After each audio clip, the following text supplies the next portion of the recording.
If you want to help out and support the channel, there are a few things you can do. Go check out Flipside Gaming and use the promo code VOIDMAGE in all caps. This will get you 10% off all orders $10 or more. And if you go shopping on tcgplayer.com, go use my affiliate link in the description below. That way all purchases you make will go towards helping the channel. And lastly, go check out my Patreon. It's a more direct way that you can help the channel while also getting some more interaction. I appreciate all of your support. If you haven't already, subscribe and hit the notification bell so you don't miss any videos. Hello everyone, welcome back to another Top 10 Commander video. I would like to let you all know that for Flipside Gaming, instead of the 10% discount, until November 4th, Flipside Gaming is having a Halloween sale where if you use my promo code, you will actually get 15% off instead. So if you're looking for a deal this Halloween, go check them out. In preparation for Halloween, I want to do an interesting top 10. Going back to one of the oldest sets in Magic's history, we have the Dark. To be completely honest, this is not a very good set. It has some standouts, don't get me wrong,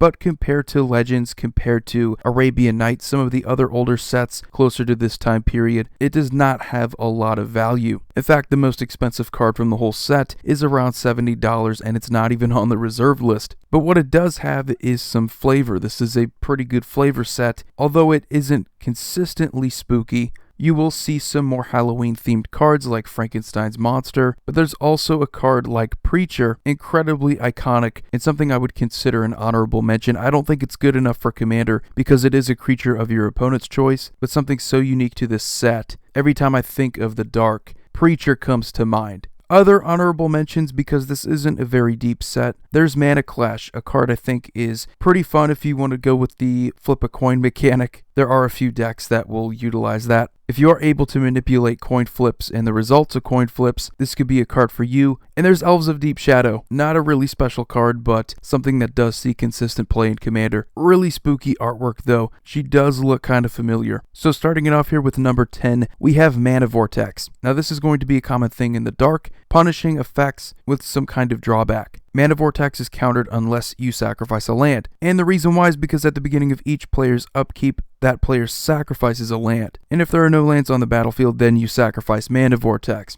Now, land hate in blue isn't too uncommon. We do have things like Parallax Tide, and the only reason why I'm not putting it higher is because people tend to stay away from land destruction or anything close to land destruction in Commander. It's bad enough that there's another card on this list that fools around with lands. This just takes them away, and if you can't really do anything in Commander, it's not going to be as fun. Number 9 is a card that doesn't really see that much play. Season of the Witch. It punishes opponents who don't want to attack with their creatures, unless they're like defenders, walls, creatures that cannot attack.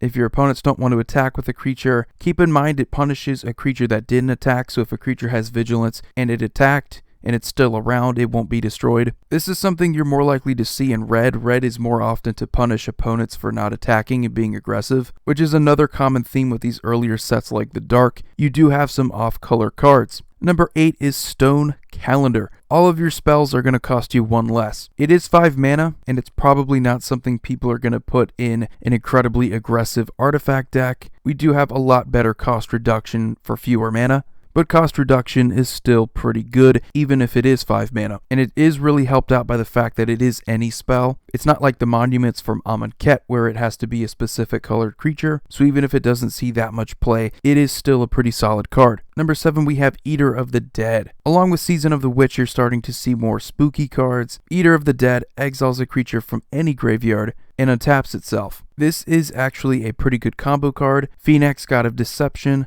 Marisol the Pretender, those commanders come to mind. If you're able to just untap a creature, you can then reuse awesome abilities, probably working out the best in Phoenix because you're able to mill cards into your opponent's graveyard so that you can then exile creatures and untap Eater of the Dead and do it all over again. Number 6 is probably one of the coolest looking Magic cards ever, City of Shadows. Now, unfortunately, it is in fact just exiling a creature you control to put a storage counter on City of Shadows, but being able to slowly increase the amount of mana that you're getting for your land is a pretty good thing to have. We have other cards like Ancient Tomb, Temple of the False God, but those are fixed at 2 mana. This at least can get up higher. It's not going to see play in every deck, but it does see play in decks that are able to get out multiple creatures, and especially if you have token creatures that you don't care about exiling. If you have any way to untap lands, this is also a pretty good card to have because you can alternate between exiling creatures of yours and tapping for more mana. Not the ideal thing to have, you do want some creature presence, but you do get a bunch of mana for it. Number 5 is Ashes to Ashes. Very underrated removal spell in black. There's also the white card Dust to Dust to finish the old saying. Ashes to Ashes is sorcery speed, however you're only paying 3 black mana to exile 2 creatures, and you're also paying 5 life. Commander is the perfect spot for this card because you have 40 life to start with, and exiling removal is pretty much the best removal you can have in the format. Deals with indestructible creatures, deals with creatures that can constantly recur. Black tends to just destroy creatures or have creatures sacrificed, so if you can get rid of problematic creatures that will return, especially in graveyard focused decks, you can prevent a lot of headaches.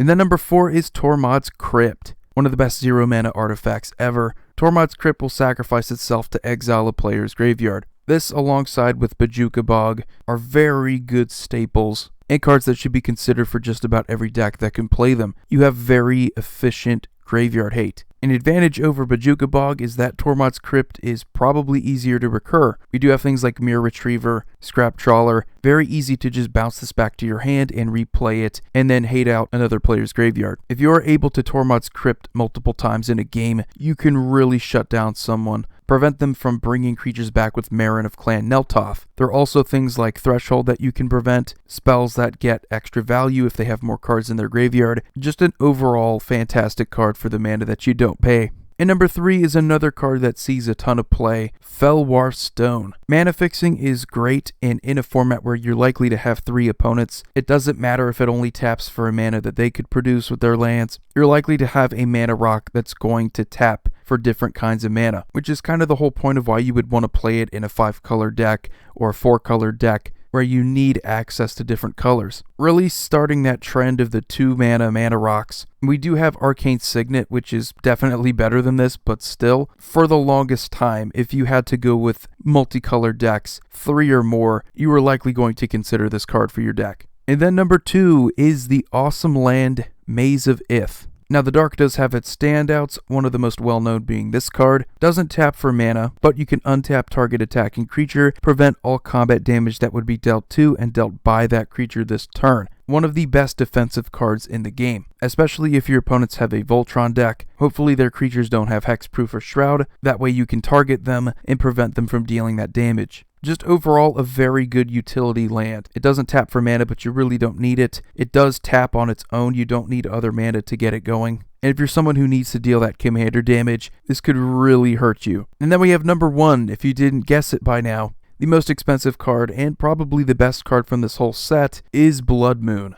Non-basic lands are mountains. Hopefully you're playing a monocolored deck if you have to go up against this card, because if you're not, you're likely going to have a bad time. Blood Moon, I kind of give a break when it comes to land hate, because it doesn't destroy lands, and you're in red, which means you're probably playing mono red. You know, a deck that would take advantage of something like this without being hurt by it. Although it could be headache inducing, it seems a bit more fair to me. It's not like Contamination. Black has multiple ways of punishing your opponents. Red doesn't have as many, unless you consider Chaos cards to be punishing, but those tend to be symmetrical. Blood Moon is really one of those advantage cards in red that you think of. Even among other standouts like Wheel of Fortune, its power is really in just giving red that advantage over your opponents. Because while it is symmetrical, you are going to be benefiting off of it the most, seeing as your land base is going to be mostly mountains. Just a fantastic card. Really one of those reasons to start feeling more comfortable with red and EDH. It is a little all over the place, but if you can get something like this going, you do actually stand a chance, even though I don't typically think red is that good in Commander. But anyway guys, that's going to do it for this video. Hope you all enjoyed it. Hope you all have a happy Halloween. Commander Void here signing off.